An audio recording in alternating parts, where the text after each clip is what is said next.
I've been a Mac user for over 20 years, basically since I was old enough to move a cursor around a computer monitor. Now, my dad had always strictly been an Apple guy since the early 80s, and so I never had a Windows PC growing up. In fact, not until really recently when I got into PC gaming did I ever actually own one myself. Today, I use Windows, Linux, and Mac OS all with frequency, but I'm still the quickest, most comfortable, and most savvy on a Mac. So then what the heck is with this clickbait title, Quinn? Well, despite having a powerful i9 16-inch MacBook Pro at home, I haven't really touched it in nearly a month. Why? Well, because I, the Mac guy, have been using this, an iPad Pro with Magic Keyboard. Look, I'm as surprised as you are, and I have some opinions about this thing that I think most tech reviewers have missed. Ever since Apple's annoying "what's a computer" ad a few years ago, the iPad Pro got placed into this laptop killer pedestal that frankly, it just couldn't compete on. And sure, I mean, there has been the emergence of non-traditional computer alternatives in recent years, many of which have gained popularity, like Google Chromebook, of course the iPad itself, and weird fringe things like Samsung DeX, which is actually better than you'd expect. But all of them come with this major disclaimer of, oh, well, I mean, it's not really a computer replacement, with people suggesting something like a Surface device instead if you need a quote-unquote real computer. But here's the thing. iPad Pro is a lot more capable than I feel a lot of tech reviewers seem to imply. And it is capable of being a computer replacement for a lot of people. I'd argue most people, even me, a professional.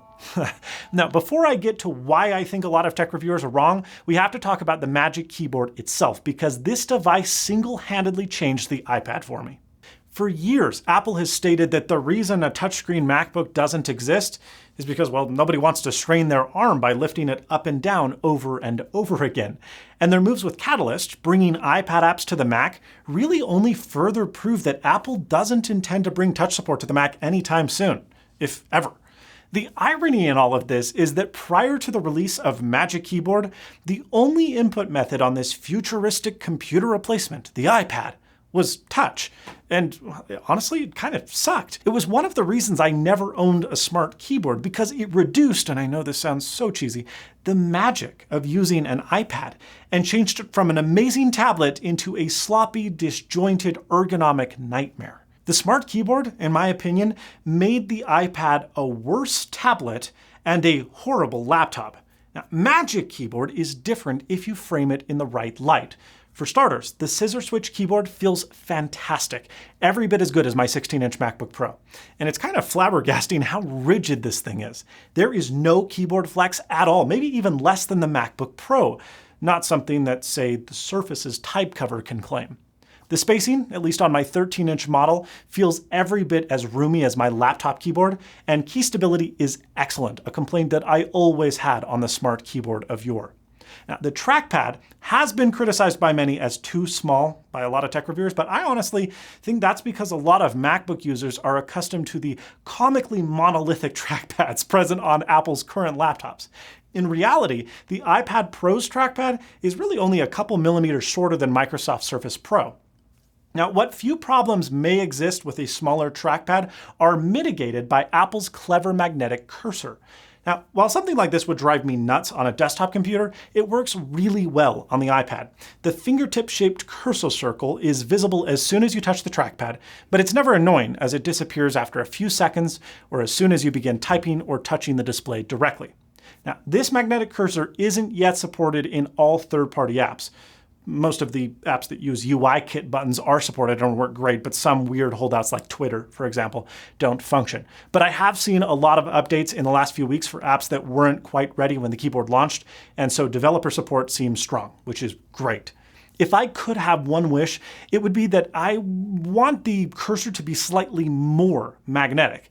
I know that sounds crazy, but it takes a few days of practice, but you can get to the point where you can actually swipe from button to button instead of meticulously positioning your cursor over the top of something, which is nice, but sometimes iPadOS will move the cursor off of the intended course if your finger swipe isn't anything other than directionally perfect, which I think is a little bit odd. Why be magnetic at all? But in general, the cursor is awesome. That's not to say, however, that everything with the Magic Keyboard's design is perfect. Far from it, in fact. The case is covered in that same yucky material as the Smart Keyboard. It's a grippy rubber that, sure, does grip, but at the expense of picking up a ton of dirt and dust and grime, fingerprints, and more. They get nasty. Additionally, over a couple of years of heavy use, it really starts to wear away and get spotty. Furthermore, my battery life on this thing has been horrid. I mean, abysmal. I'd expect battery to be affected a little bit because, well, backlit keyboards consume quite a bit more energy than you'd expect, but I'm taking like a 30 to 40% hit. Huge. Anecdotal evidence that I gathered from Twitter suggests that others were also having this issue, but that most were experiencing no decrease in battery life. That didn't match my experiences, so I reached out to Apple customer service and they issued a replacement keyboard without any questions asked. Now that keyboard isn't here yet. I can't tell you whether or not that it was actually that simple, but hopefully it was, and it was just an error in the first batch of production units. And hopefully it won't be an issue for anyone in the future. But if your Smart Keyboard is killing your iPad, maybe contact Apple. Sadly, there's no function key row, which I feel is desperately missing. Having to enter Control Center to change the display brightness or reach to the top of iPad to change the volume is inconvenient. Heaven forbid, you'd be required to barrel into the annals of the Settings app to change the keyboard backlight brightness settings. It's barbaric. Look, I think that a function key row is missing because, frankly, my fingers often hit the bottom of the floating iPad when reaching for just the number row. I'd imagine it'd be even worse stretching for a function key row. And it's not like there's a lot of space to shift the keyboard down. I mean, the trackpad is already borderline too small. And so that brings us to, well, the floating design. Sure, I mean, it looks hyper cool in Apple's advertisements and even in person, but I have a couple gripes with it. For one, I'm pretty tall, 6'4", and the design won't allow the iPad to tilt back quite far enough when standing or using it on my lap to be comfortable. I have to crane my neck a little bit. It's fine, but man, I really wish they would have allowed for another 10 to 15 degrees of tilt.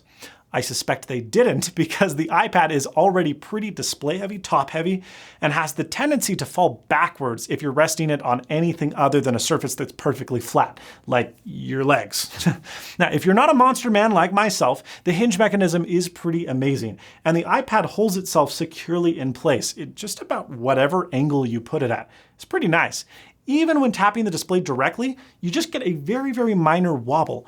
I wish my MacBook Pro's screen hinge was this rigid.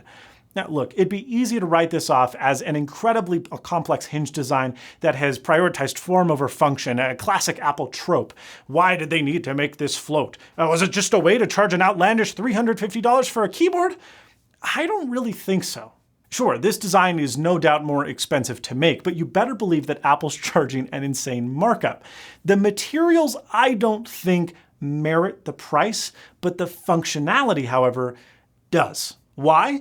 Well, one thing this silly mechanism encourages you to do is remove the iPad from it. I think too often these keyboard cases that are semi-permanently stuck to iPad and other tablets have the tendency to make us forget that it's an iPad. I mean, sure, we can flip the Smart Keyboard to the back, but then it feels like a weird, fat, awkward, slippery monstrosity. You straight up can't use the iPad vertically with the Smart Keyboard attached, nor can you flip the keyboard out of the way so that you can use the Apple Pencil comfortably. As if that weren't bad enough, I mean, this thing is heavy. In fact, the Magic Keyboard weighs more than the iPad itself, and the total weight of the two combined for my 12.9-inch iPad is 3 pounds. That's the same weight as the 13-inch MacBook Pro. Initially, I was really agitated by these decisions, which I believe to be limitations.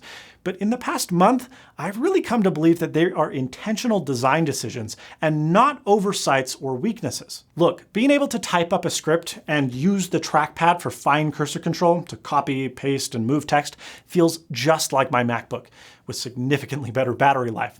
But being able to just tear the screen off of the keyboard allows me to fly through my email inbox, browse the web comfortably no matter where I am, and use Apple Pencil to draw or take notes like, well, an iPad. With Smart Keyboard, I felt like iPad was one device trying to do two things poorly. Kind of like the Surface, frankly. But with Magic Keyboard, I feel like it's two devices trying to help you do whatever it is that you want to do. Now it's time to circle back to this pro argument that I know is tired and I keep talking about it, but people just don't get it, man. Pro doesn't just mean developers running Xcode, or architects running CAD software, or video editors using NLEs. A few areas where, yeah, the iPad Pro is still a little weak. That's not to say that the iPad can't do any of these things. I mean, LumaFusion for iPad could edit just about any tech YouTuber's videos just fine. But it's not as convenient or quick as Final Cut Pro on the Mac or DaVinci Resolve on the PC, and I get it. Time is money. But there are a lot of pros for which iPad Pro is the perfect computer. I have a lot of friends who are graphic designers and photographers, and they have completely abandoned their Macs and Wacom drawing tablets in favor of an iPad Pro with Apple Pencil. Apps like Affinity Designer, Procreate, and Photoshop, which is already crazy powerful but will have near feature parity with the desktop version by the end of 2020, which is insane, have enabled digital artists to create on the least expensive computer they've ever owned. Journalists and writers alike have recently gotten support for some of the best research and writing apps on the market, like DevonThink and Ulysses. Also, they have seemingly infinite battery life and LTE connectivity, so your MacBook do that. Even pros that you wouldn't expect, like IT field engineers, are using iPads to connect to servers over Serial, SSH, and more, thanks to the fact that iPad now has an accessible file manager, the ability to download and upload files, and USB-C support.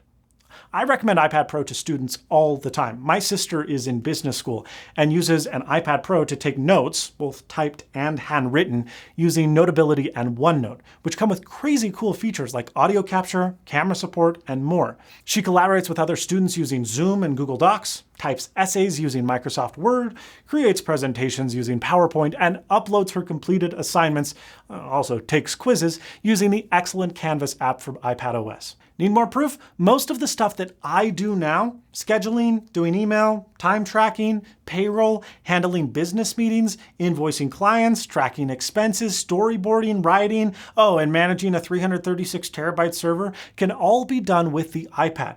And Derek makes fun of me because a lot of the time I'll do this on my iPad Pro with my Mac Pro's screensaver running in the background behind me. I wrote this video on the iPad Pro. Most reviews of tech products you see come from two sources. People like me, video-focused YouTube reviewers, which often feel constrained by the iPad's lack of a killer non-linear video editor, and journalists, or people who write for tech blogs and publications, who often use crappy, antiquated CMSs that aren't supported on iPad's modern touch-focused browser. The experience for them, those two camps, are less than stellar, and then they go tell the rest of the world that the iPad isn't a computer replacement. And do you know what? It isn't for everyone. It isn't for me 100% of the time. But it's also a much better computer than most people say. And it's also a much better computer for more people than, say, this. Look, everything that 90% of people want to do on a computer can be done on an iPad, and for less money. Battery is amazing, the 120 Hz display is beautiful, it's so fast at doing everything, and I can hold it in one hand for like hours on end. Okay, it's kind of heavy, maybe for like 20 minutes. It had been my theory for years that Apple wanted to limit the iPad's capabilities so as not to hurt Mac sales, but recently it seems that's not true at all. Maybe the iPad Pro isn't a computer in the traditional sense of the word, but it's rapidly becoming just as capable. If you enjoyed this review, please give it a like. If you didn't, well, that other button seems to work okay too. Get subscribed for more awesome tech videos like this one, but most importantly, and as always, stay snazzy.